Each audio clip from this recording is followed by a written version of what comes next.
Hello, everyone.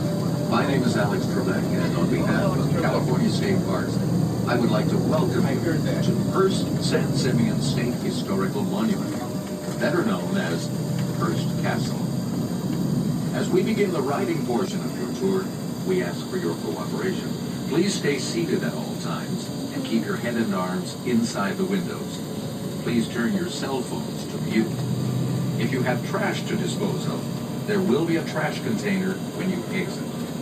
Bottled water is allowed, but food and chewing gum are not permitted on the bus or during the walking tour.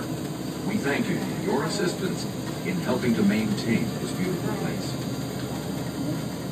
Still used by Hearst Ranch employees today. Oh, nice.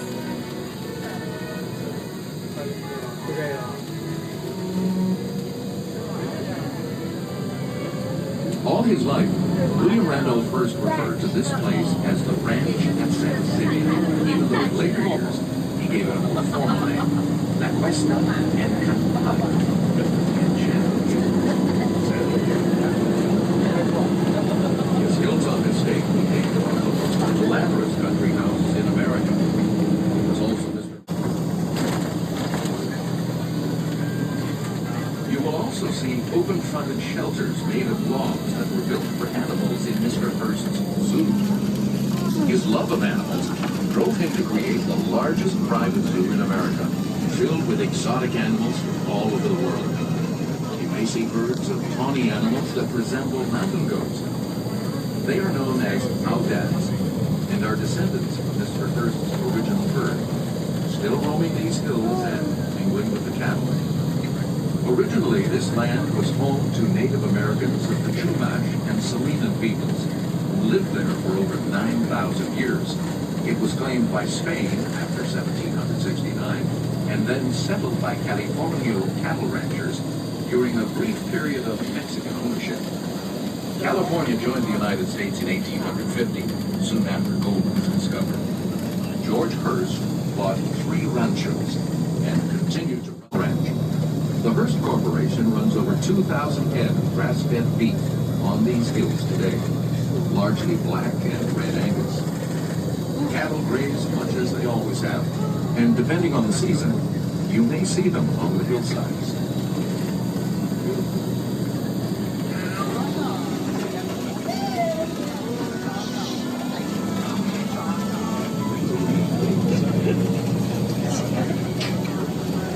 William Randolph Hearst was 56 in 1919 when his mother Phoebe died, his father having passed away earlier.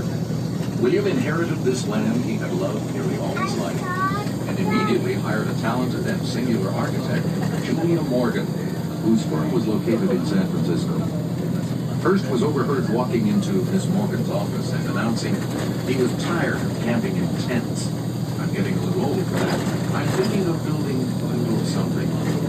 Well, his little something became this estate of more than 165 rooms, and he chose to build it on the hill which had served as his family's original campsite. Julia Morgan's first challenges were to make a road from the old bridle path, and also to bring water from the natural springs that were located on a mountain almost 6 miles east of this hilltop. To this day, water provided to the estate comes from the same 1.5 million gallon reservoir built by Miss Morgan and Mr. Hearst in the 1930s. Some of it is stored in tanks atop the castle's bell towers. You may also glimpse a 16 million gallon reservoir recently built by the Hearst Corporation to provide water for the current family ranch operation. The Mediterranean climate of this region brings hot, dry summers and cool, wet winters, a perfect setting for the native oak trees known as coastal live oaks, or Quercus aquifolium. These are the large trees we pass, which have spreading low branches, small dark green leaves, and rough brown bark. Buffalo, bison, and more than 100 other species. Most are gone now, but in addition to the audads, today you might see sambar deer and Roosevelt elk mingled with cattle. Keep watching. You may also glimpse some animals native to the area, including deer, foxes, and coyotes, as well as the large black birds that soar through the skies, known as turkey vultures. The views of the coastline can be quite spectacular on clear days. So too are the views of the twin-towered structure Hearst and Julia Morgan called Casa Grande, which means big house in Spanish, now commonly referred to as the castle. The road was designed at the time at the ranch. It grew nearly all his food on site, including beef, poultry, dairy products, and fruits and vegetables. You may also see on the left the remains of a columned arbor known as the pergola. It was a path for walking or riding through on horseback. Its columns were planted with fruit trees, apples, quince, plums, cherries, peaches, and apricots, among others. And it was canopied with grapes. At over a mile in length, it was laughingly referred to by Julia Morgan as the longest pergola in captivity.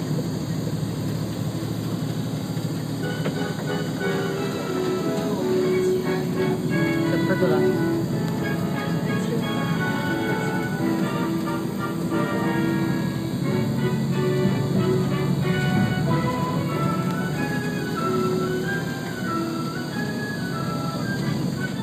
Doubling back, so be sure to take your photographs when you see them. Photography for personal use is very much encouraged, but written permission must be obtained for publication. Please turn off your cell phones or put them on mute. Bottled water is allowed, but no other food or drink. Chewing gum must be disposed of in the trash containers as you leave the bus. We request that you stay with your group at all times. Ask your guides if you need any assistance.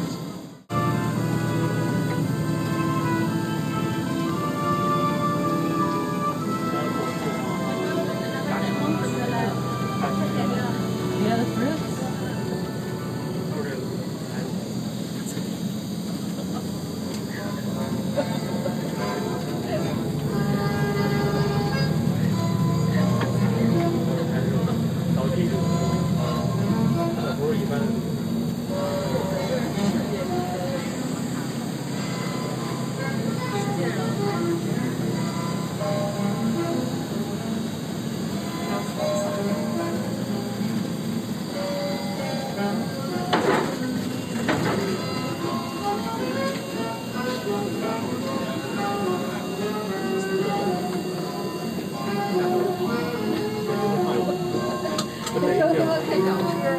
Citrus Groves, get to our first stop, and get to know each other all a little bit more.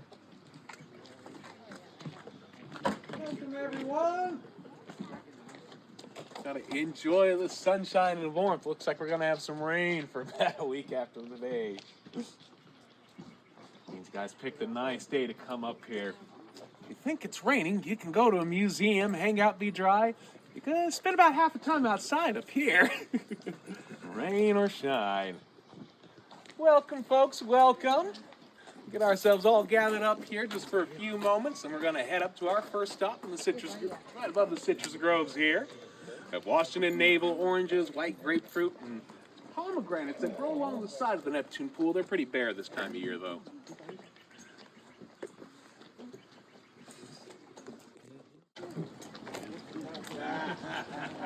She knows you were talking about it. Right. He hears that a lot.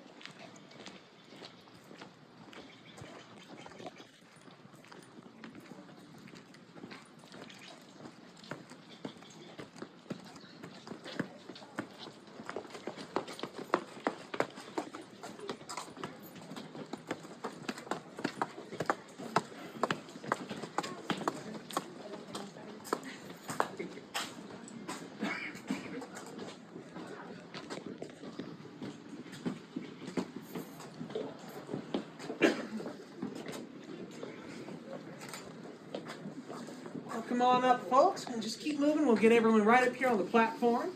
We want to keep moving forward, folks. We can get everybody right up top.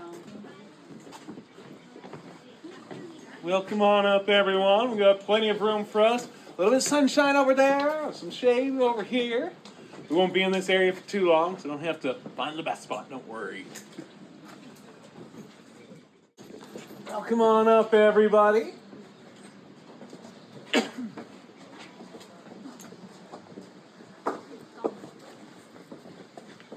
Well, come on up, folks. Please keep moving forward into the side so we get everybody all the way off the chairs.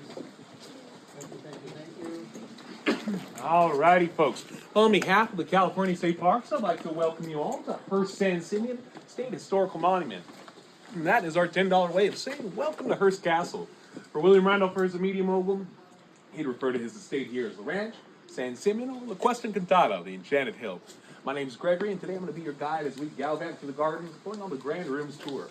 I know that you folks all heard those rules down below at the Visitor Center on your bus ride coming up here, but we are an accredited art museum, so I have to go over them one more time. We're just not allowed to touch anything. The exceptions, though, will be the black metal handrails and the concrete handrails. We're just not allowed to touch any of the art, outdoors or indoors, so no leaning up against the marble columns of the Neptune pool or these reliefs. As the oils from our skin, even the dye from our clothing, they can get in and discolor the marble. Now, we're also not allowed to pick any of the fruits of the flowers. They're all historic to WR's time. Fruits not wasted, though. Groundskeepers generally gathered up and donated to food banks right here in San Luis Obispo County. Now, this is going to be a guided tour, folks. We won't be able to loop around to see the same things twice, but I do encourage you all to take as many photographs as you like. Just try to get your pictures done in the beginning. It's going to be very important for us to all to stay together as a group. In fact, if we stay together, kind of move as one, we're going to get to spend a little bit more time in the gardens as well as rooms at Casa Grande. Once we get inside the big house there, we just ask to make sure the flash is disabled on your cameras. It's going to help us preserve our collection a bit more. Also, as we enter in, we're going to be standing right along these blue and gray tour mats.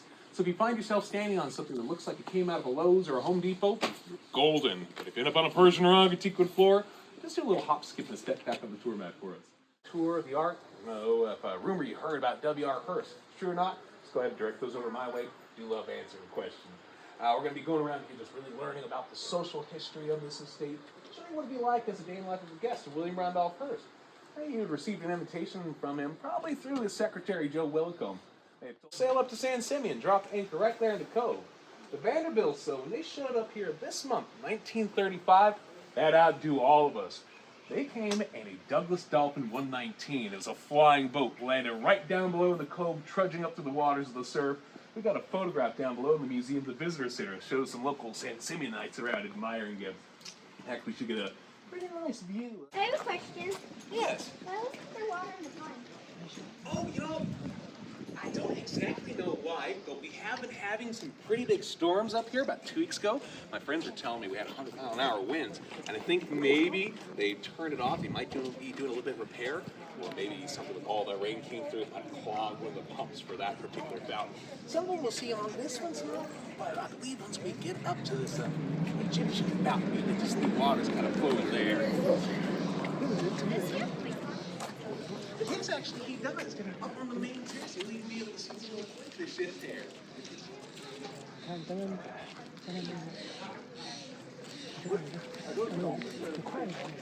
Oh, yes, those I believe are representations of dolphins there. In fact, where that little koi pond area is on the main terrace, we're going to get to. A dolphin there is classically depicted as they were putting them classic style, and it has scales and sharp teeth. Looks more like a fish going around rather than a marine mammal. Alrighty, folks. We're on a fish. So, folks, now William Randolph Hearst, he was born on April 29th back in 1863. And his parents, they were George Hearst and Phoebe Apperson Hearst. Now, his dad, George, he was a successful miner. He came out here from Franklin, Missouri back in the 1850s. See, he was really hoping to strike a rich in the gold rush. But his first fortune of minerals, that is, was really more into silver from the Comstock Road. Now, this was one of the largest discoveries, if not the largest discovery of silver here in North America. George Hearst, he did later go on to amass a fortune in copper as well as gold. And at 41 years old, he married a 19-year-old school teacher from Missouri named Phoebe Apperson. She'd give birth to their one and only son, William Randolph Hearst, up in San Francisco. As her love of learning led her to focus on the 18-film Grand Tour Cross Trail. Now, this is the beginning, he was about 10 years old, around 1873. Now, on this trip, he was able to visit many of the museums, the castles, the cathedrals, and the churches. His mother, she brought along tutors with him, helping her son's classical education. Not to know that a lot of what he saw on that first trip especially, that's what inspired him later on in life to build the Cuesta Encantada, the Enchanted Hill. Now, he was able to tour across Europe many times as an adult as well, but on this hilltop here in San Simeon, California, he determined to build his own southern Mediterranean Renaissance village. Now, that's what we're starting to see with a lot of the art around here. Construction began up here on this hilltop, right in that area. But this is just one of many ideas that never came to fruition on this hilltop. Another guest that we had staying here in Casa del Sol was actor Cary Grant, and he visited this estate over 40 times. Now, this gentleman was sort of a man after my own heart in the sense that he would request to stay in a new room each time he visited. So he wanted a different experience, a different view. So you might be getting to hang out with him on that balcony overlooking the David Fountain. David, he's the biblical fellow, slew Goliath, the giant, using only a sling. The original version of the statue was created by Donatello in the 1440s. Ours is a bit more of a modern copy. It's about 101 years old. W.R. purchased it about 1926. David up there, well, he's roughly the size of a 6-year-old child.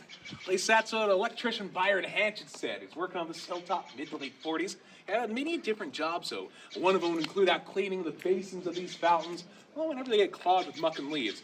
So you can imagine it happens quite a bit up here after the storms in the wintertime.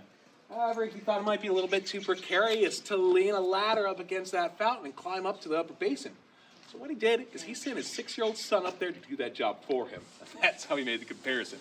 See, I suppose he didn't really have to worry about OSHA violations back then. As a guest at WR, you'd be more than welcome to get up close to the fountains. Now, they would be sure to have them all on. I'm not exactly sure why they're off today. Maybe something with our storms kind of rolling through. Let us guests get up there, splash around. But again, if you're visiting a man like William Randolph Hearst and you want to play in water, then just skip the fountain and head over to the Neptune pool. Even on a cool winter's day, the waters wouldn't be too bad. He keeps them heated, well, has them heated to about 70, 75 degrees. Now, we'll head over there ourselves now. Unfortunately, though, we do not get to get in the water, but it may be a good thing. So Byron Hatch, that electrician, he said the last time they heated this pool was in October 1948.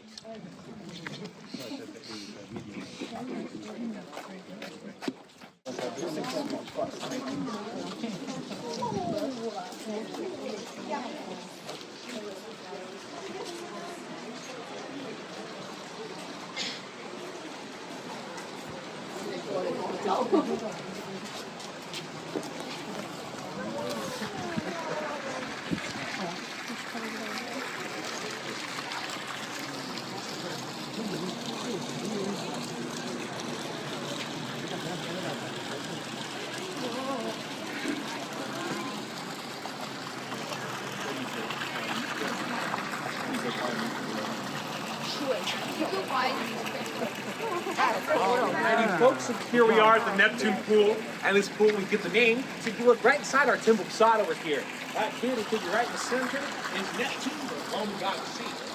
He was calling a trident. That broke off of the storm here about 1936. Simply in lost time and space. The statues, though, that are flanking him on either side, well, they're also Italian, same simply. Those two, they've been carved out of marble, though, whereas Neptune has been carved from limestone. Poor god of the sea, this Morgan took perhaps and chop off his feet so they could fit it right there in that triangle impediment area. In our temple facade, it contains some temple fragments, and they range from the 1st to the 4th century CE, as well as a few modern components. Oh, folks, we need to stay out from the temple facade there if we could, please, thank you. Now, the antique portions, that's really what we're seeing here on the front. That's those columns. Those are the old parts cast in the back, like we've done steel and gone back. There's carver and Sandro with much casting work for William Randolph Hearst. Initially, though, WRP wanted just a small reflection pool here with that temple facade and a couple of pergolas on either side. Now, pergolas are similar to what you're seeing here. These are colonnades. So imagine this with different group lines hanging in between those columns. Well, that idea never came to fruition because in March 1924, he wrote to Miss Morgan and he said that his wife Millicent, his 5 sons, they were pretty anxious for a swimming pool. He always had an intention of building what he referred to as a front on the other side of this hill, but he didn't think his boys could wait that long. Julia Morgan, well, they called her the client's architect. She had that first version of the pool ready from by August of the same year, 1924. So if you're one of the first guests in Costa del Sol, you might be one of the first guests swimming in a pool up here too. But Miss Morgan, she calls this WR's shamefulness of mind and the inability to become satisfied. And so he has her expand this pool. They do that between about 1926 and 1927. So if you look inside the pool, see this inner oval ring that's kind of going around? That's going to mark the second version of the pool. Oh, but he wanted it maybe larger after that. Well, this includes this final version that was seen here in 1936. When they added those colonnades on either side, also erected the temple facade here. And that same year, the Neptune lost his trident. Of course, we see it here. 104 feet long, 58 feet wide, but up to 95 feet. I'll go over here. And these are statues that are depicting the birth of Venus. She was born a fully grown woman and floated to an island on a scallop shell, born of sea and foam. And here, the French artist Charles Cassou has her depicted as pulling seaweed out of her hair. Our pool, though, folks, we are around 10 feet deep over on that end there. There was originally a diving board set up here. But after this was gifted to the state of California, we opened tours that summer of 1958. Well, the diving board was later removed. They found it to be a little bit too much of a temptation for some of our guests who are coming up here. We reach about 115 degrees on this hilltop sometimes in the summer. I understand all the state parks had to make that call. We're about 6 feet deep in the alcove with the Cassou statues, around 3.5 or so on the shallow end. This pool holds 345,000 gallons of water. As I mentioned, WR, he had it heated to about 70 to 75 degrees, but he didn't keep it constantly heated. For the fact he wasn't always up here. That took 2 all-night runs with an oil-fired boiler that ran off new kerosene to get it heat up those temperatures. I'm still trying to figure out how many gallons of fuel that takes, but that's probably why it wasn't heated constantly. As a guest, though, folks, you're going to be more than welcome to dive on in here. You might even go up in the balcony over there at Costa del Sol. In this area, you might hear, oh, splash! We've gone down some of the old Beverly Hillbillies reruns. Swimming pools and movie stars. Our pool, though, it's a little bit fancier than the Clampett Seamen's Pond. This one's lined with nice marble from the Vermont Marble Company of the East Coast. You know, after you get yourself all dried off from swimming about, maybe you decide you'd like to do a little bit of exploring, see all the property. WR in his heyday had 250,000 acres up here. Now, if you want to take a horseback ride exploring the San Simeon Mountains, we'd be happy to oblige you. We're leading you on the ride. You know, we're going to get some great views of that mountain and this pool. Once we head right up top here, we're going to have some chairs full. It's going to get you right up there.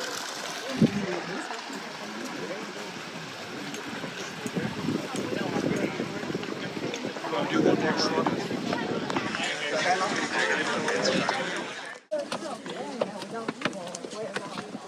统一的木水都是大块树皮，老贵了。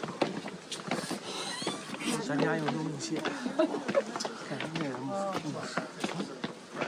孩子还看木石啊？咱是研究园林的。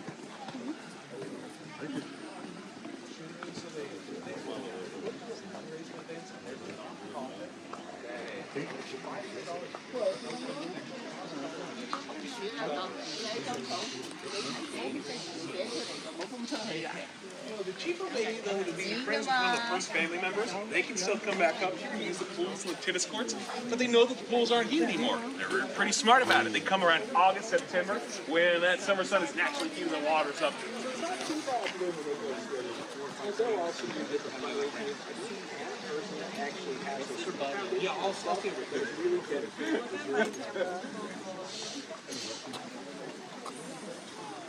Alrighty, folks. Here we are on the Neptune Terrace. To my left, that's still Costa del Sol, House of the Sun. To my right, view of the Santa Lucia mountain range. It's the smallest of the 3 cottages, at 2,500 square feet. Now, this one was first ready for WR and his wife Millicent stayed back in the summer of 1921. Now, we had a few other notable guests who stayed right in this cottage. One is going to include actor David Niven. He played the Phantom, the jewel thief, in the original Pink Panther film. Sometimes when I'm going through that cottage, I get that song stuck in my head. Ba-dum, ba-dum, ba-dum,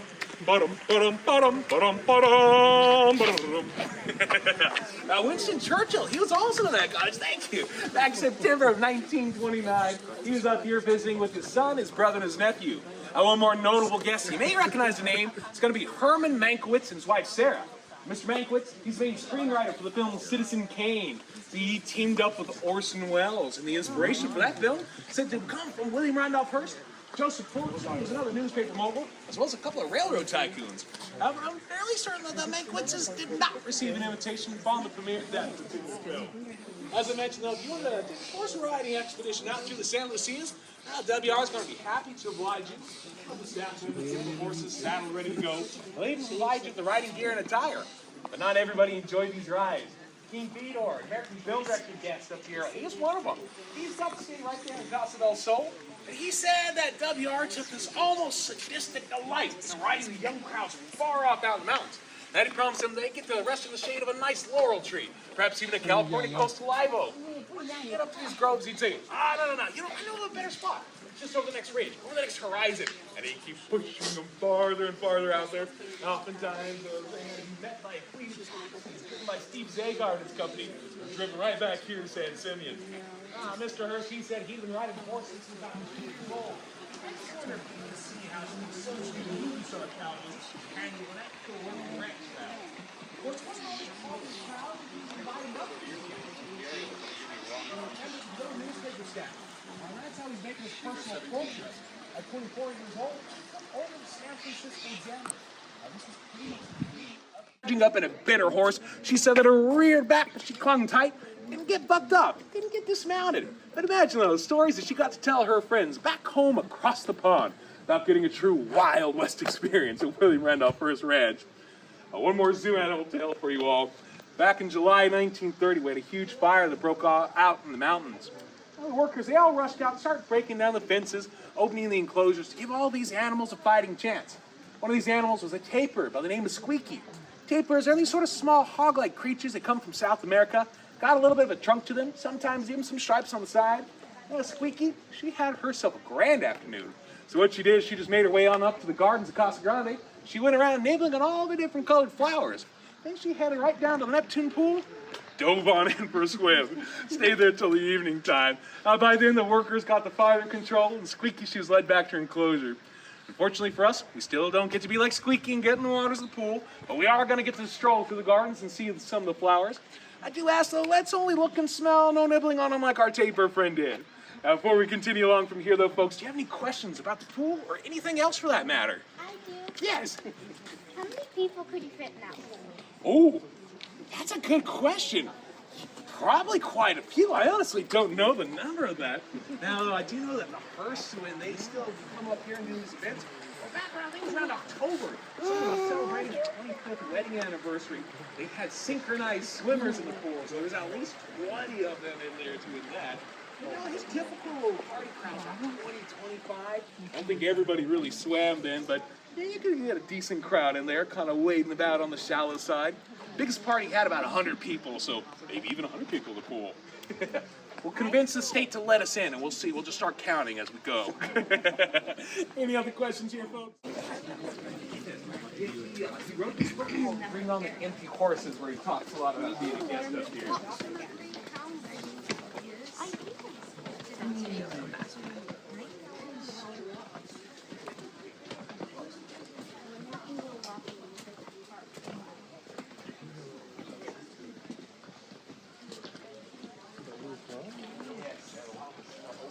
About this one, we have 2 lions off the lower one, but the carver didn't know the mama lions don't have a mane, so it's got a mane still with the cub person right below.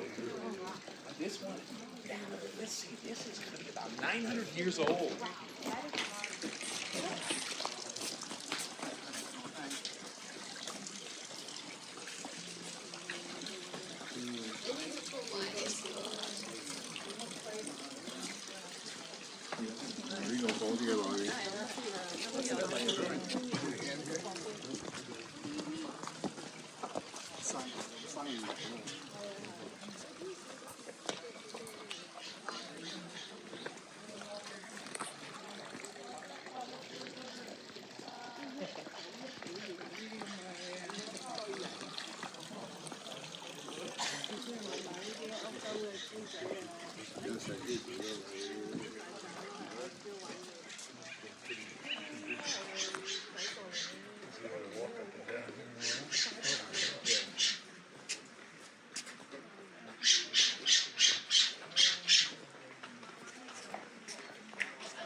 Oh, you could pay to order.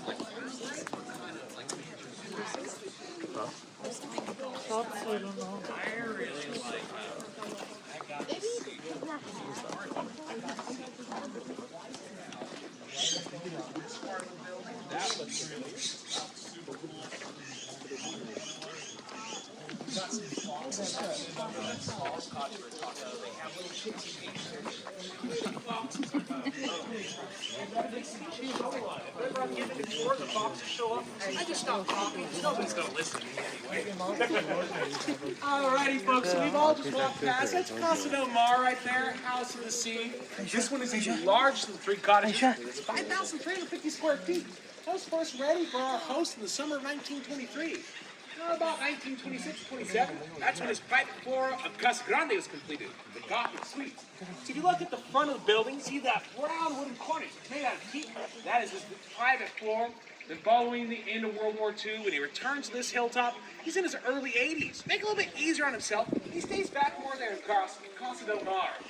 So right here, we're standing beside what we believe to be the oldest works of art on this hilltop. The statues range from 3,200 to 3,600 years old, and they're representing Sekhmet. She's the fierce, bloodthirsty goddess protector and the daughter of Ra, the Egyptian sun god. As she's noted by having the head of a lion and the body of a woman.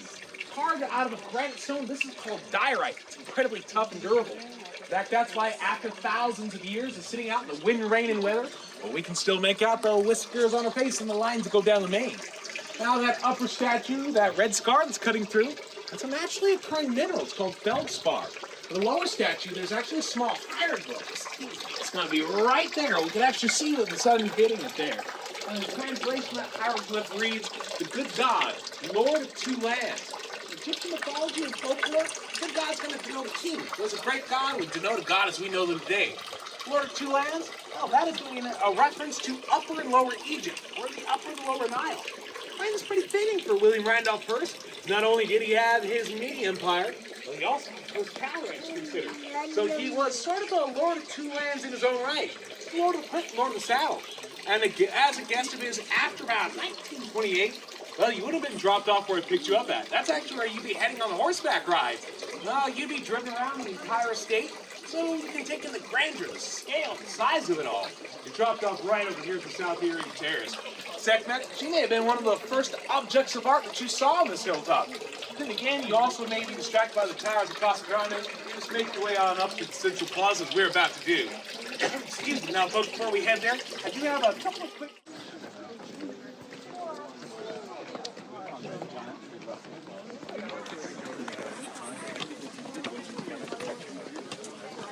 Wait, is it the one where there's... Palm trees, you can see the holes there. What's kind of funny too is like some of these palm trees, they'll put the acorns in there. And I've been standing under a palm tree and got hit with an acorn from an oak tree. Like, this is kind of confusing here. Now, folks, you are more than welcome to have a seat on the marble benches here. It's actually the only marble that we're allowed to touch on the hilltop. And there are a couple of water fountains. The one on my left doesn't work that well, doesn't have the best pressure. But over to the right, you can see where that wooden box is. It's right around that area. There's a good water fountain.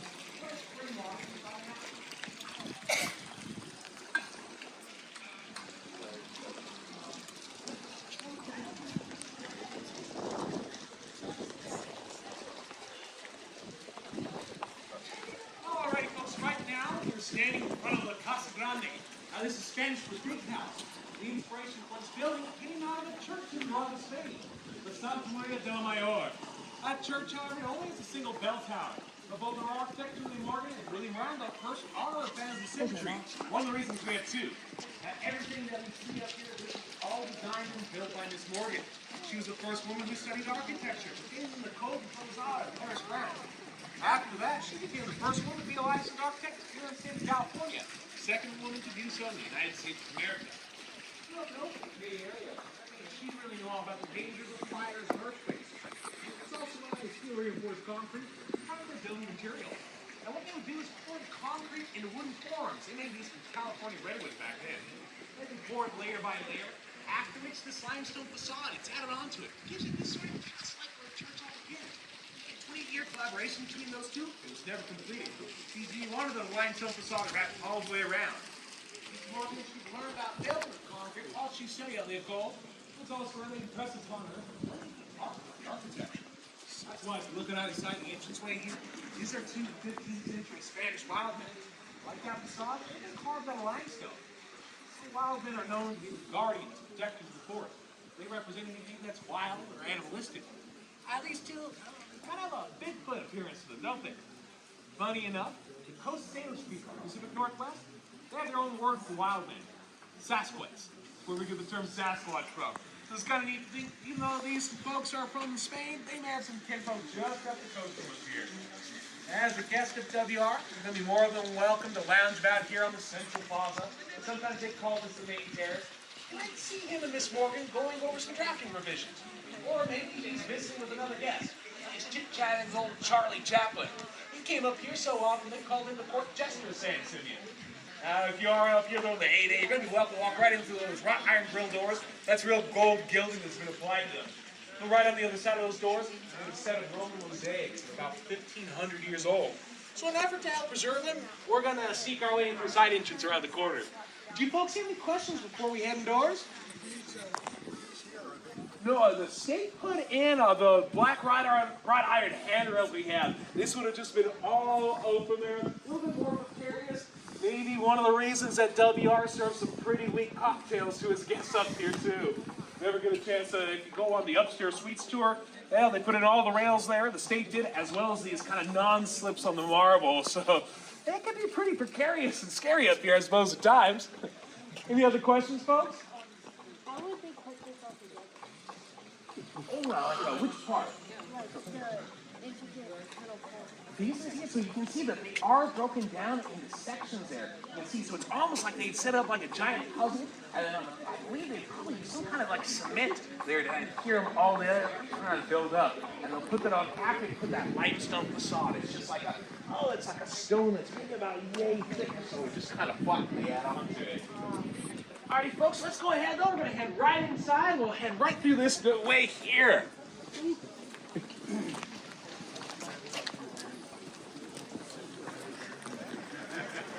They didn't finish this side, so just kind of stopped. So that's there. That's what it looks like behind this flat stone here. Yes. What's the middle person like the top class? Is it Was it the person on the horse or the person above it? no, in the middle? In the middle.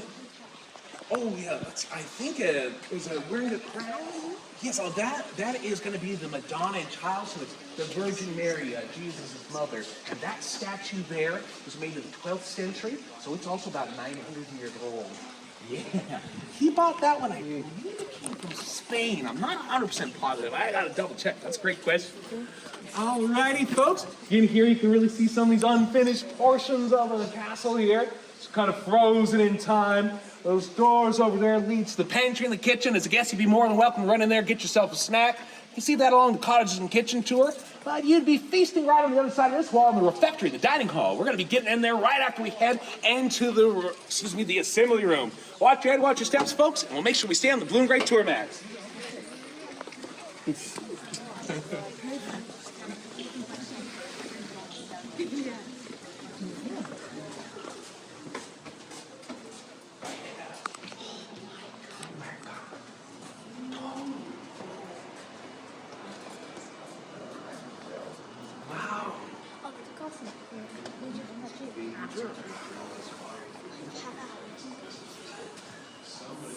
Or about 100 years ago, hardly that those not today.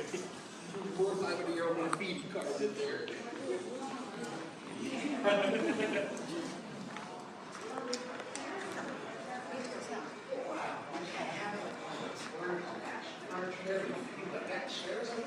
Or if you want to like sit like on the carpet. Yeah, we just like the person.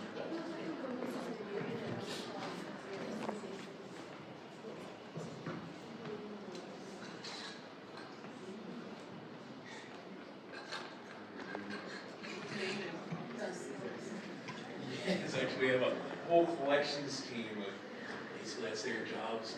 They're highly trained and skilled to maintain all the art collections. Please watch your feet on the tour mat, folks, whether you're standing on an ugly blue tour mat, if you're standing on something pretty, pick it up. Well, come on in, everyone. Make sure we stay right on the blue brick tour mat. This is our route throughout the house.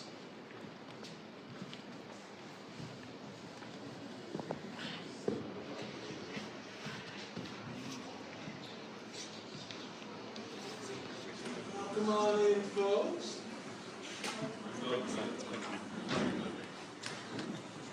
Well, come on in, everyone. We got plenty of room for ourselves. Right all the way around. Come on in, folks.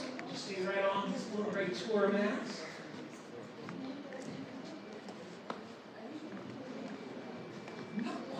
Door handle there, but it is kind of concealed. So don't through there here just a little bit. Well, come on in here, folks. So this is the assembly room, and as that name implies, this is where the guests are generally assembled. This is usually the first room you're brought into visiting W.R. Hearst. Staff member takes your luggage, whichever cottage you're in, maybe one of the suites Casa Grande, you're brought right into here. So that's showing our collection first in this room. Now, these are choir stalls that are wrapping all the way around us. They're from the 15th to the 16th century. And these ones come from Italy. And the ones on that western wall that are in front of me, they had to be modified. They were shortened by 1 foot to make way for the tapestries. The tapestries there along that western wall, as well as this eastern wall behind me, they are Franco-Flemish tapestries. This means they come from the France-Belgian region. They are woven from wool, silk, threads of precious metal, like gold and silver, around the 16th century. These are showing the deeds of Scipio Africanus. He's a Roman general who defeated Hannibal in the Second Punic Wars. Hannibal's the fellow that brought the elephants over the Alps. And Scipio, we find him usually in the center. He's wearing that blue star-spangled cape, the red tights, almost like an original superhero. Now, there was originally a set of 10 of these tapestries, but about 6 of them went missing during the French Revolution. Now, the Louvre, they have copies of the deeds of Scipio Africanus. I believe a museum in Ohio has a fragment of one of the originals. But these 4 in here, they're alleged to have been owned by King Louis XIV of France. And then later on, William Randolph Hearst. We get to gaze upon the originals here ourselves. Our ceiling that's directly above us, also Italian, 16th century. This came from the Palace of Martinego and the city of Brescia. That lies in the Lombardy region of Italy. Only about 5 to 9 of those coffered panels are made out of the original walnut. The rest of them are cast plaster recreations. Well, they would do that if they can't get a full set of antiques. They kind of fill out the set that way. Miss Morgan, though, she would make sure that she set up the originals for us to view when we first entered into the room. And all the craftsmen, these are made up, the recreations are done from cast plaster and then painted by an Italian muralist named Ettore Sarabaroli, really to get in matching up with the originals. Now, see, I've been able to pick out which is which, though, as I had a rather unique experience working up here. I started working at Hearst Castle on March 2nd of 2020, 2 weeks before COVID shut the whole world down. So I spent around a month in this room with a pair of granddad's old binoculars inspecting each and every one of these panels. That's how I found that the cast plaster has a little bit of shine to it, and this wood has more of a dull, grainy-like appearance. Wood's also going to be prone to crack and split over time. Now, Miss Morgan's trick that she played is she would have the original set up for us to view when we first entered into the room. So we walked across those Roman mosaics, coming from the front door, on the other side of this gold portal, you look up, there's a pivot hanging straight down, an armorial crescent lights out, another pin by the fireplace. Those 3 are believed to be originals, as is Neptune with the trident over on that side, above the winged angel on the table, heading straight across to Jove or Jupiter with the crown. We also believe that these 2 cherub-like figures, kind of on either side of the pendant closest to me, those ones may be original as well. One directly above me is a little bit iffy. Folks, in here, this may be where you were introduced to marrying babies. This was William Randolph Hearst's girlfriend. I mentioned that he was married to his wife, Millicent. They had 5 sons between 1904 and 1915. He and his wife grew incompatible around 1926, and that's when they separated without divorce. And here enters Marion Davies, a silent film star who transitioned quite well into talkies, even considering that she had a little bit of a stutter. She'd go on to play his lifelong girlfriend and companion, often acting as a hostess up here, and a very warm and welcoming personality. She may have been the one that introduced you to Charlie Chaplin. It's in here you'd be joining up for the cocktail hour. Actor David Niven said that WR would basically pour a thimble of gin into a punch bowl. That's what they're serving to us in the hour. Gary Grant, he recommends you get here a little bit early, so they only mix up 1 picture of the week drinks. If you're quick enough, you can throw a couple in back. Younger guests, though, you'll probably get, maybe some Shirley Temples, maybe chocolate milk. The 8,000 calorie ranch gets some nice fresh goods up here. And our host, he's going to be upstairs editing his newspapers, but he'll come on down to get to know us all a little bit more during that cocktail hour. Rides an Otis elevator down, comes to the bottom floor right out that door, exchanges a few social niceties with us. But after feeling that it's about time for dinner, he'll walk over, take Miss Davies by the arm, and lead her right on into the refectory. Before we head in there, do you folks have any questions in here? What's the one in the middle for? Why does it look different? Oh, so that's going to be an armorial crest. So it would be like a noble family. They make their own kind of design, and they like to show up. This shows, this is the Anderson family. I don't know who those are. That's just my name, using it as a reference there. And that may have been the only one that they had like that, so they put it right in the center to kind of show it off a little bit more. Any other questions, folks? You go.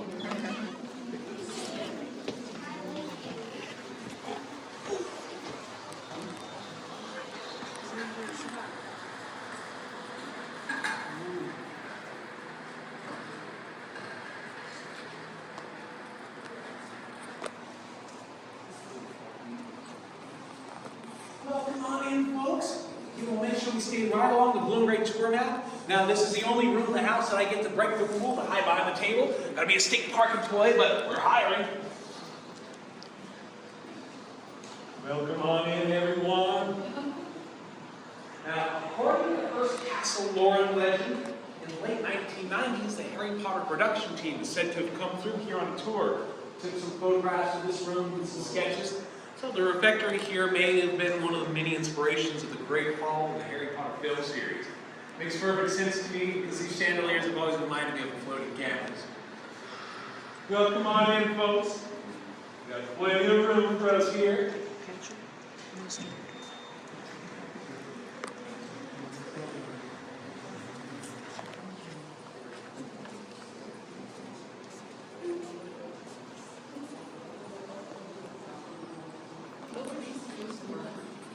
I'll tell you a little bit about these here soon. These ones, they're really all just more of a for decoration than anything. They do got kind of a neat story about it. We'll talk a little bit about it too. Yes. Some folks I was like, staff members have to sit there waiting. It's actually made for people in the choir, so their choir stalls as well. Well, come on in, folks. I have Yes. What would they eat here? Oh, that's an excellent question. So, when they're going to be eating here in the refectory, that's just another name for like a monastic dining hall, a lot of the meal they said was American and simple. We'd have courses like roast turkey, turtle soup, fruit pie and ice cream for dessert. Wow, they even treat some dry-aged beef. And they had a lot of cattle on this ranch, but they also had a poultry farm down below near the visitor center. Wow, the turtle meat, I read that was canned. Doesn't sound too appealing. Back up until about 1870, they could have just gone across the San Lucias, gone to Tulare Lake, got some fresh terrapins from there. Not the case they started diverting the water and it's gone. But they had the canned meat. And ice cream, though, that was likely coming from Harmony. It's a little town in the southwest. These days, the boasts a population of about 18 people. Now, Miss Davies, she was a big fan of ice cream. Howard, he was the aviator's guest here. He and Miss Davies would run into each other late at night in the kitchens because they'd be raiding the ice cream freezers. And that era of aviator was known to eat a quart of ice cream at a time. So my stomach goes nuts as we do that over there. Folks in WR, well, he usually sat right about here, and Miss Davies was going to be seated opposite of him. I guess no one once asked Mr. Hearst, why don't you sit at the head of the table? His response was, I'm William Randolph Hearst. Wherever I sit at the head of the table. There was looking at it, you can see fire styles in here. So these ones are from Spain. They're from about the 15th century. On either side, you can see there's a red pillow. That shows them folded down the proper seat position.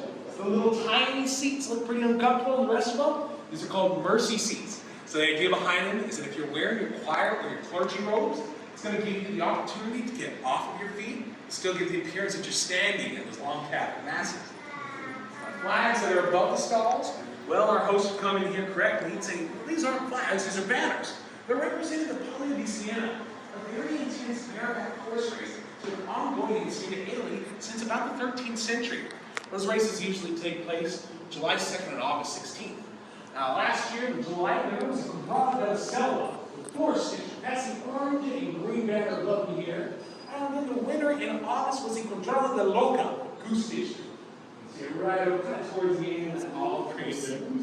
Now, folks, it's pretty neat to watch these races, though. You can find them online. They aren't very long, but they're rather intense. The jockeys don't have to finish the race when the horse does. So the riders try to knock one another off as they're riding about through the town square.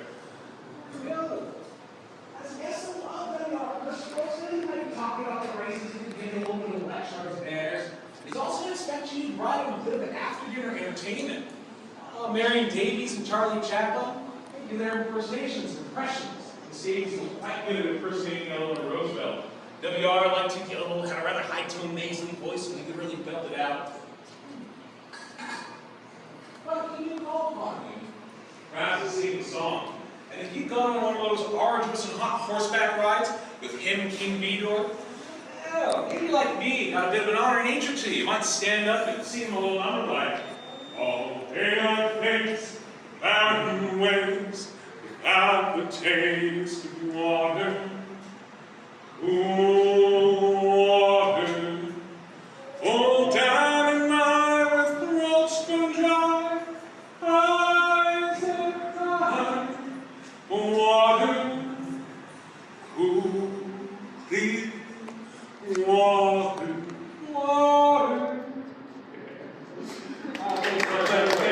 That is by the Sons of Pioneers, Roy Rogers Band. Their guests here thoroughly enjoyed their stay. They've got a lot of cowboy music, and the band said they can request songs from them over and over again, oftentimes joining in to sing along.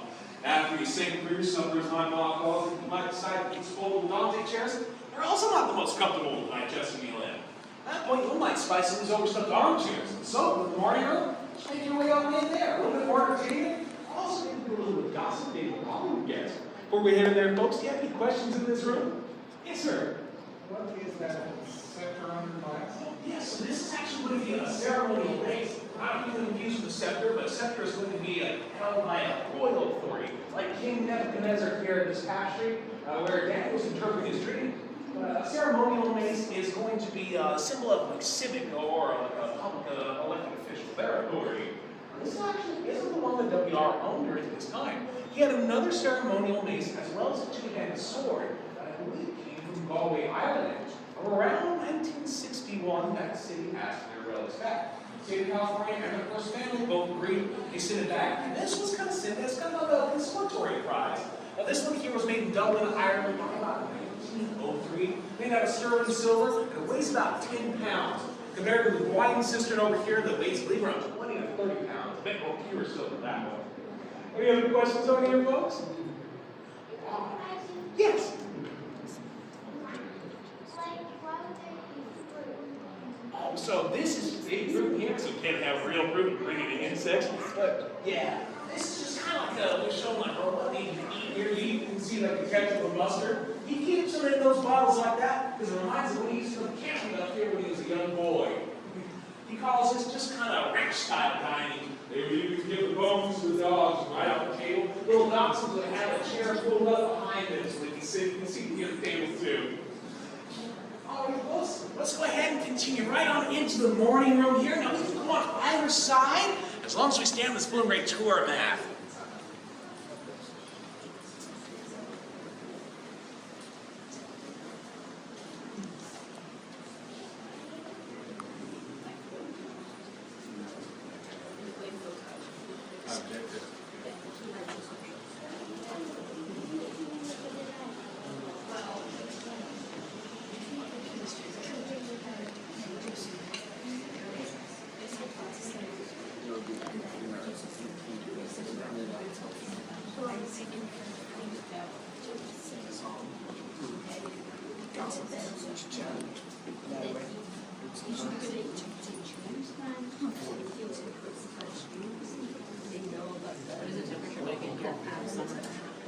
It can get pretty miserable, honestly. There's no air conditioning during WR's time, so they don't have that. And they a lot of times have to keep it closed up, try to maintain like a humidity level in here.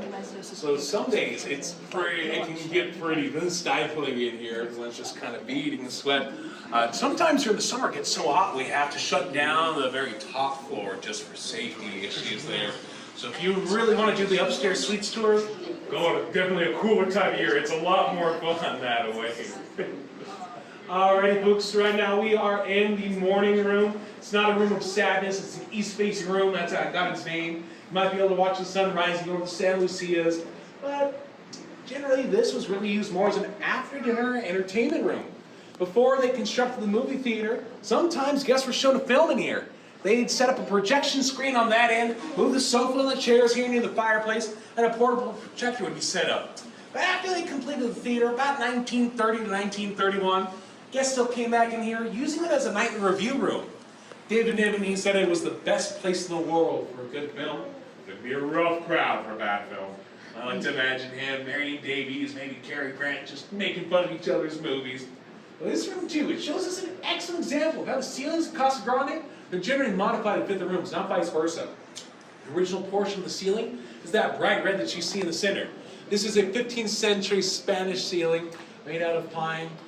Excuse me, you can see all the intricately carved, a little bit of carved, all the design work up top. Well, like almost coppers in between the beams. That dark border that's wrapping around the rest of this here. That's some modern extension work. Julia Morgan had the craftsman build it out, and then she had them paint it to match up the original ceiling. After the state of California took over, though, they later on determined that there had been centuries upon centuries. I was lucky enough to meet a woman who knew WR.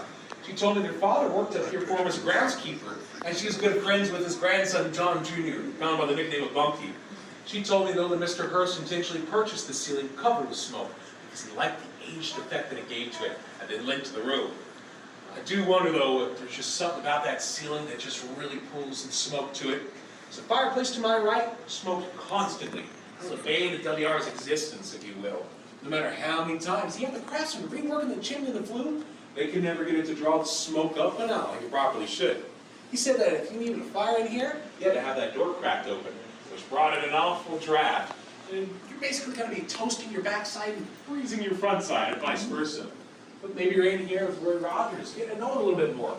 Asking him questions about his pony trigger. Well, this fireplace starts getting kind of smoky. Maybe Mr. Hearst starts to get a little bit heated. Might be a good idea for you to tap Roy on the shoulder and ask him if he fancies a game in the billiard room. Maybe you try to avoid the drama that might ensue in here. In fact, that's what we're going to do too, folks. We'll head right through this little corridor. Any quick questions before we head out? Yes, sir. Do you know what the first and last movies were that were shown here? Oh, that is a good question. I honestly don't know that off the top of my head. Tim, by chance, do you happen to know the first and the last movies that were shown up here? No. Yeah. No, Jim, that's an excellent question, though. I'll try to call a librarian towards the end of the tour and see if I can figure it out. So, and you found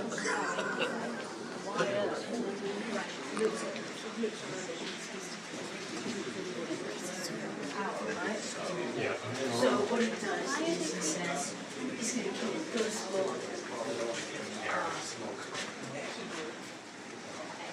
It's really to tell people all the time, check it out, the heaters aren't really touching. Ow! Like, it's a heater, it's hot. You're in a museum, don't touch.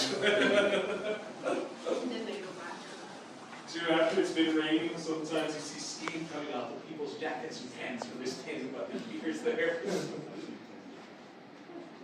Well, come on in, folks. You can see the carpet stoop stand out in a few spots. As long as you're standing on the blue and gray, you're welcome to stay right there. Yes, and these ones are Persian.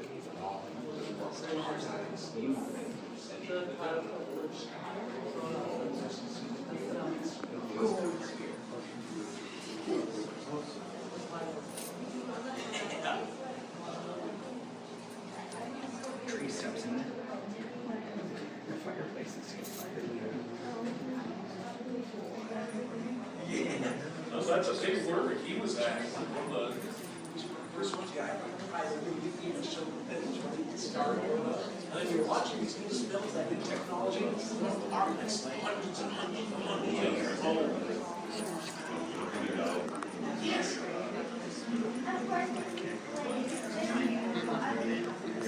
Oh, so they were in some Monopoly board game. Came out in 1935. Marion Davies, that was one of her favorite games. She loved playing it. She was really good at it too. Her niece said that nobody could beat her at Monopoly in the game or in real estate investments in real life. So she's pretty smart about that. She's one of the first people that started buying land around Palm Springs, where there's that big resort town now. And she also loved the jigsaw puzzles. When I went back home to my family here, that's what we did, put a bunch of puzzles together. Influenced by his mom. She was a philanthropist who started or helped found the Parent Teacher Association. And she would even provide financial aid to young women who were looking to further their education. One of these young women was Julia Morgan. So it would be rather silly of him to have his mom introduce him to the architect who would then build these country estate and billiard room only to adhere to those archaic social norms. So as I said up here, that wasn't the case. We're all welcome to play. You may recognize the table closest to me, a pocket billiard table. In the United States we call them pool tables because during the Great Depression, folks would go to pocket billiard halls, pool their money together to rent a table. They just kind of stuck after that. A table on the other side, though, that's the carom table. Billiards or French billiards. It's similar to the game of snooker, but that one's played on a pocketed table, and you can see this is a pocketless. Now, they are both games with angles, though, and I haven't had a chance to play carom myself. But understanding what you want to do is going to strike one of the white cue balls and the red target ball in the center, after which your cue ball has to bounce off the rails, the sides of the table, about 3 times before it caroms or strikes into your opponent's cue ball. If you can get all that to happen with one shot, you got 1 point. You got to play up to about 18 to 21. So it's kind of confusing, frustrating. I've never been the best at any kinds of billiards, so I would probably avoid that game altogether myself. We are in a kind of action room, though. The tiles around us, these are Persian tiles. They come from the Qajar dynasty of the 19th century. But these ones are all painted in the 17th century Safavid style. Above me are some scenes from the Old Testament. But above the arched mirror where we came in from the morning room, there's slaying a dragon right over there. The tapestry that's right up along this eastern wall, or excuse me, western wall here, folks. A milk-fluid tapestry with 1,000 flowers. Probably guess how it got that name. But this is showing a hunting scene. The hounds are going after the stag. There's some folks in pursuit on horseback. One man's blowing the horn up top. What I really like about this tapestry, though, is if you look at that lower center portion, there's a dog. Looks like she's recently given birth to some puppies. She doesn't seem to care whatsoever what's going on with that stag hunt. She's ignoring it, getting some nice scratches from that gentleman in the red here, folks. And Mr. Hearst, he was a dog lover. He raised dachshunds up here, as well little Helen, later on Helena. His dogs, they were fairly well behaved if he was in the room. Not quite so much so he left. Little ankle biters is what I read about those dogs. Going after the 36 Carillon bells in the 2 towers of Casa Grande during W.R. Hearst's time. Right here, any quick questions before we do so, folks? Oh, this is a 17th century, essentially it's like a giant jewel box that I think he just really has more for decoration on there. And it's Italian too, if I'm not mistaken.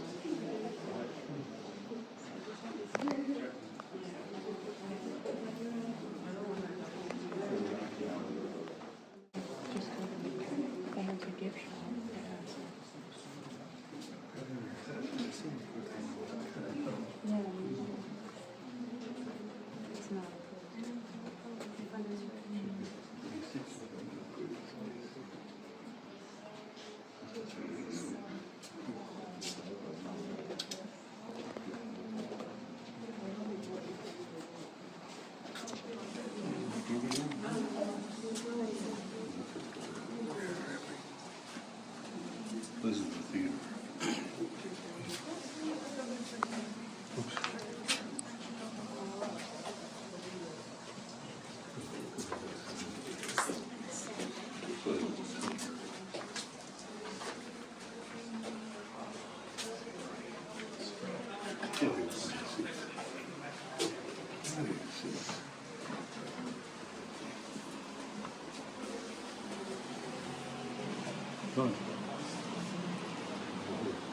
Go ahead.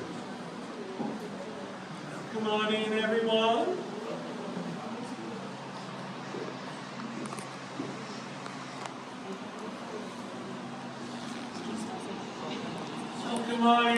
folks.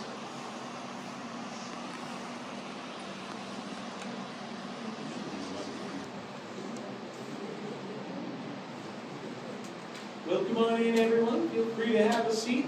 We've got a little bit more room on the benches around this area if anybody needs. Well, come on in, folks. This is the largest room in the house. This is our private theater. This one was inspired by Miss Morgan as well. Her certificate of completion from Nicole at Old Perry. She submitted a palace theater design. That's what she had in mind. These figures carry audits. They're made out of cast glass load, so you can't really hold the steel. Mr. Hearst likes to sit up front, towards the left. He showed the latest news films of his day. Don't have those ones for you, but got some nice Hearst-owned movies. Tim, if you will. Alrighty, folks. Here we have William Randolph Hearst, the man of the hour himself. He's coming out in front of Casgrande, the Canadian film star Marie Dressler on his arm. Looks like she was raiding the fur vaults underneath us. She started a film called The Patsy with Miss Davies, and that's her on the left. And next to Irene Pringle, I believe of Chip and Fame fortune. Miss Davies is going to show us how to run the camera. Take a look at this. Mo! Here she is again on the left. Anybody recognize that gentleman with the racket? That's old Charlie Chaplin. A little bit hard to recognize about that funny mustache and bowler hat. He said Miss Davies was one of the funniest people he ever met. And there he is again on the left. That might be Lee the Gray in the center, and that is Adolphe Menjou on the right. He was a big proponent of the Screen Actors Guild. Oh, hand with the camera too. Paul Block on the left there. Jimmy Walker on the right. No racket in hand. I believe this was right before he was in diaper racketeering. To the left, there was Etta Hopper, gossip columnist.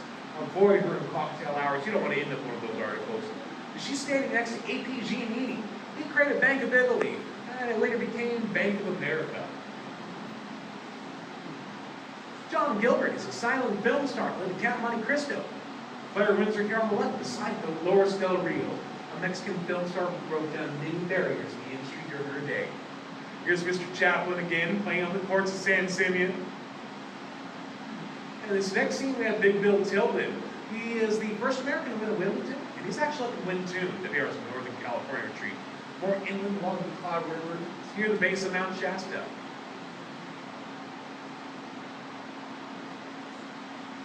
Here we have a couple of guests. They're about to take a horseback ride at this Hearst. I've always been curious if they ever took the second one. And he is our host again, the man of the hour, beside the David Fountain Casa del Sol, where we started our tour. And that seemed changing his mind, because that statue's not up there anymore. I don't think it's even on the hilltop. Our friend Mr. Niven, he said that Mr. Hearst was shaped like an avocado.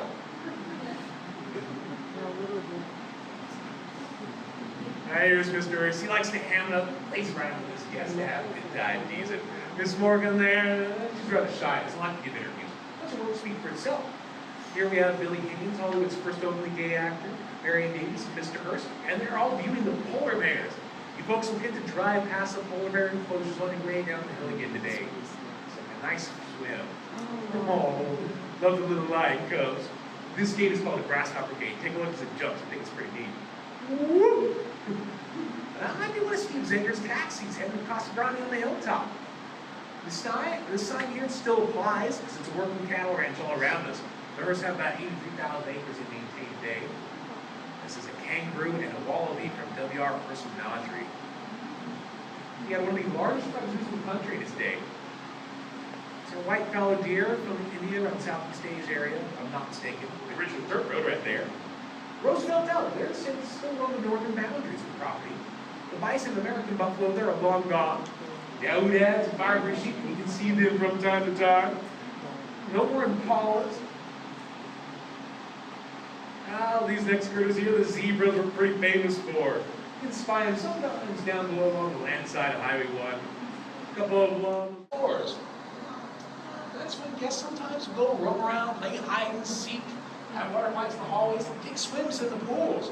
Now, we still don't get into the water. We're going to head to the indoor Roman pool here, folks, and we have to hop on our bus. I'm going to give you just a couple of little stats before we head in there. This pool is an echo chamber, 10 feet deep. entire way across the flat bottom pool. There is a 4-foot deep section in the back you'll see where a diving platform is situated so the guests can dive into the gold stars of the pool. And during Hearst Day, there was acoustic cork tiles with marine life up top that have been brought down for a conservation project. Though we'll head down there right now, folks, and you're gonna get to walk on actual gold. Now, a fair warning to all, if you're above 6 feet tall, that's not.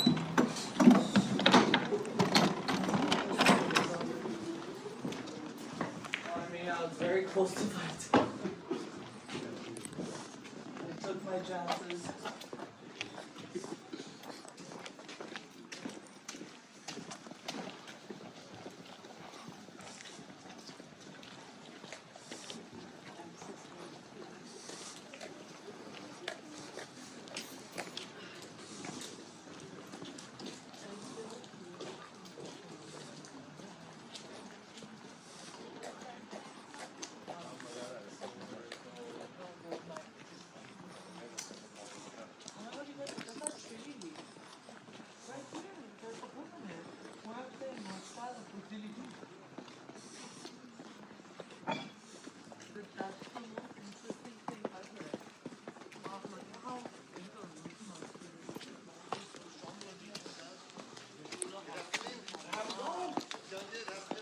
Dandy. Now these are the tennis courts where we saw Charlie Chaplin playing. You look, there's glass ceiling tiles by the net, and it lets the light go into the Roman pool right underneath it. We're gonna head to the pool going down this ramp right through here. Cool.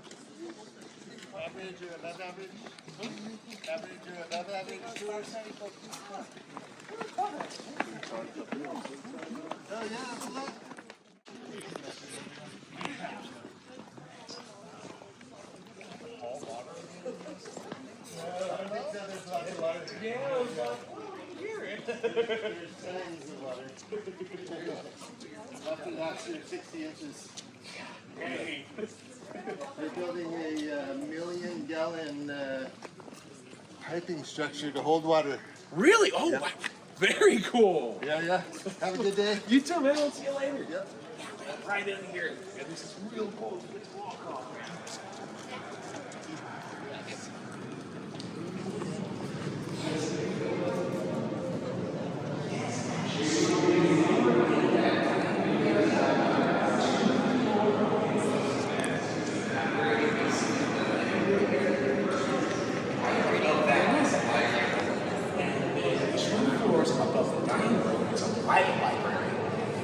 Upstairs suites to where you can see this.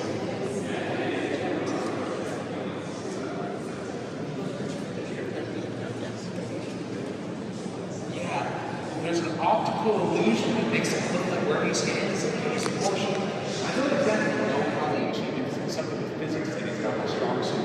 But it's dark tiles that how they're used to add water. It changes the wavelength of how I see it. No matter where you stand, looks like you're the deepest part. 10 feet here, 4 feet back there. Oops.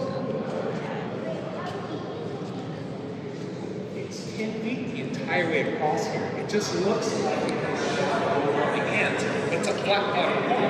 You go to Wikipedia, you can see a photo of it without any water in there. That comes from 10. It's got has a photo of himself in this pool having water when they drain it once or get started. Folks, this is the Roman pool, and that's the platform for you to dive into the gold stars, come up, look at the sea. This, friends, now brings us to the end of our time together. So on behalf of the California State Parks, Ted, myself, thank you all very much for coming out today. Had a lot of fun with you all. You asked excellent questions. It makes a lot of fun for me. Feel free for a quick shot on the platform. We're going to go out to the left where our bus is waiting. Thank you so much, folks.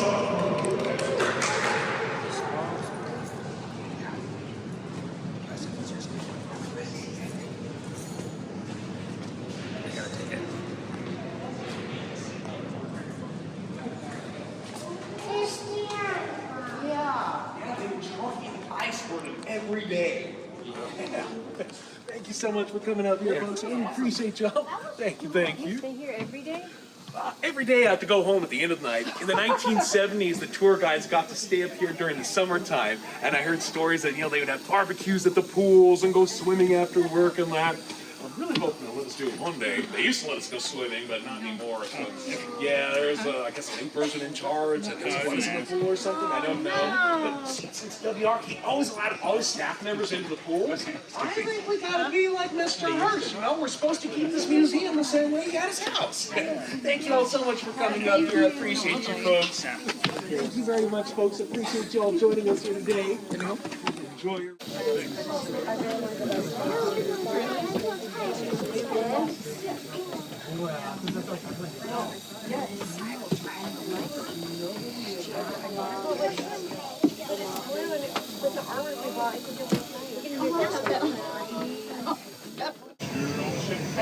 Rolly, rolly, rolly, rolly, ride-o.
Down the hillside.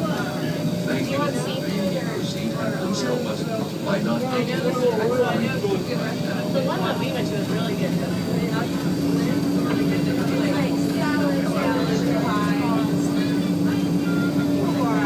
Or there's a seafood restaurant here at the hotel.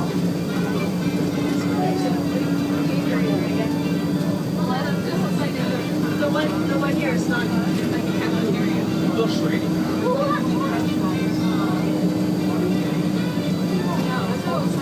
Oh my god. Well, Andrea said that they wouldn't know until after they go in March. They're going for a week, so she said it'll probably everything cheaper. Not a good one. Maybe I'll wait till I get married or something. I really want to go to yes, you could get drunk and go down. So they could die. While you're at the visitor center, be sure to stop by the gift shop and also view the free exhibits, which will give you an expanded appreciation of the estate. If you get an anchorage to try the Hearst Ranch from the products, they are available for shipment and sale at the kiosk at the visitor center, as well as being served in the restaurant. The doctor will take off the last 5 years. I just want to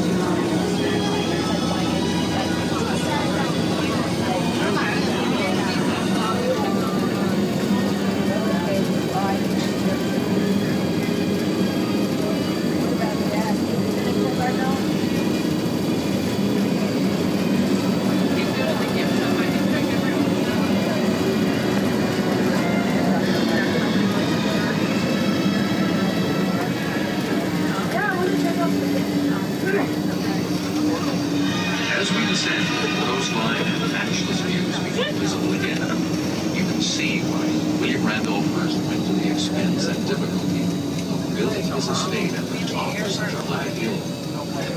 You may also be able to see a long airstrip that he had built in 1945 in order to land a Douglas DC-3C. It was the third airstrip constructed by Mr. Hearst, frequently opportunities to enjoy the unspoiled coastline in both directions when you reach Highway 1. It looks like this. Walk out on the pier and imagine the area as a former whaling station and a center for shipping and commerce in the 19th century. Stroll through the surviving little village of San Simeon, which is across the highway from the castle. It was a bustling commercial city of the mid-19th century, then a residence for Hearst employees in the years after George Hearst bought the land in 1865. then an estate village that housed castle workers in the years after 1919. Its one-room schoolhouse still survives, as does a store dating from 1852, and several of the warehouses, the oldest of which dates clear back to 1878. Though there were many plans after Hearst's death to build a large resort area along Highway 1, the Hearst Corporation in 2000 always look as it did in Hearst's importance.